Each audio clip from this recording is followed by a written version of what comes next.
Hello friends, எல்லோரும் எப்படி இருக்கீங்க? நான் உங்கள் எம்மா பேசுகிறேன். இன்றைக்கி நம்ம சேனலில் பூண்டு துவையல் எப்படி செய்கிறதா பார்க்க போகிறோம். இந்த பூண்டு துவையல் அடிக்கடி அசிடிட்டி ப்ராப்ளம் பண்ணுறவங்களுக்கு ரொம்ப ஹெல்ப்ஃபுல்லாக இருக்கும். இந்த ரெசிப்பியை 10 நிமிஷத்தில் ரொம்ப சுலபமாக செஞ்சிடலாம். நம்ம இந்த பூண்டு துவையல் செஞ்சுட்டு ஃப்ரிட்ஜில் ஸ்டோர் பண்ணி வைக்கலாம். ஒரு 2-3 நாள் கூட இதை அப்படியே நம்ம இட்லி தோசைக்கு ஒரு சைட் டிஷ்ஷாக நம்ம யூஸ் பண்ணலாம். ரொம்ப டேஸ்டியாக இருக்கும். இந்த ரெசிபி எப்படி செய்யலான்னு வீடியோக்குள்ளே போய் பார்க்குறதுக்கு முன்னாடி நம்ம சேனலில் முதன்முறையாக பார்க்குறீங்கன்னா சப்ஸ்கிரைப் பண்ணிவிட்டு கூட பெல் ஐக்கனே கிளிக் பண்ணிவிட்டு பாருங்கள் ஃப்ரெண்ட்ஸ். இப்போ வாங்க வீடியோக்குள்ளே போகலாம்.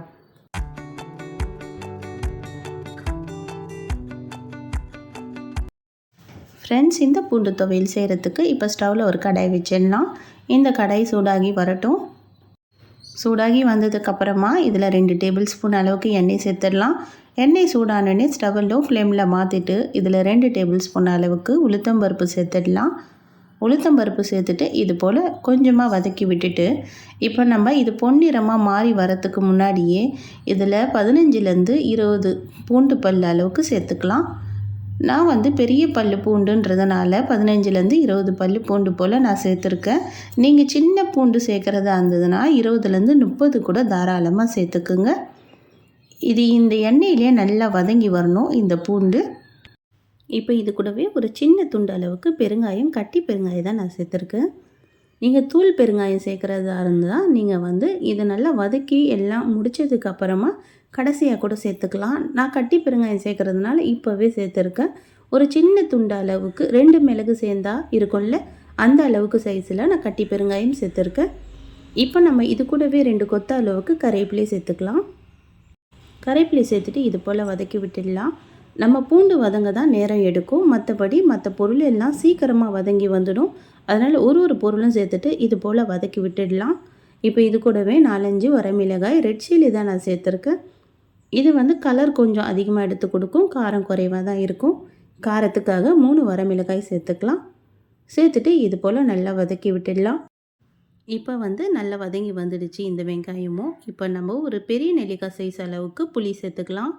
புளியை இந்த அளவுக்கு சேர்த்தா தான் நமக்கு இவ்வளோ பூண்டு சேர்த்துருக்கோம்ல, இந்த துவையலோட டேஸ்ட் நல்லா இருக்கும். புளி சேர்த்துட்டு புளியோட பச்சை வாசனை போகிற அளவுக்கு நம்ம வதக்கி விட்டுடலாம். இப்போ இது கூடவே 1/4 ஸ்பூன் அளவுக்கு சீரகம் இயற்கையாகவே ஜீரண சக்தியெல்லாம் நமக்கு தரக்கூடியது. அதனால் 1/4 ஸ்பூன் அளவுக்கு சேர்த்துடலாம். இது நல்லா நமக்கு டேஸ்ட்டும் எடுத்து கொடுக்கும்.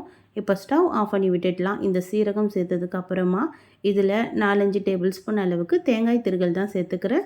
தேங்காய் திருகல் ஸ்டவ் ஆஃப் பண்ணி விட்டுட்டு இந்த சூடுலேயே நம்ம இது போல் கலந்து விடணும். இந்த தேங்காய் திருகல் சேர்க்கறதுனால பூண்டோட காரமும் மிளகாயோட காரமும் ரொம்ப அதிகமாக நமக்கு தெரியாது. இது நல்ல டேஸ்ட்டாக இருக்கும். அதுக்காக தான் நான் தேங்காய் திருகல் சேர்த்துருக்கேன். தேங்காய் உங்களுக்கு வேணாம்னு நினச்சிங்கன்னா நீங்கள் ஸ்கிப் பண்ணிக்கலாம். இப்போ இது நல்லா ஆறி வரட்டும். ஆறினதுக்கப்புறமா இதை நம்ம மிக்ஸி ஜாரில் சேர்த்து அரைச்சிடலாம்.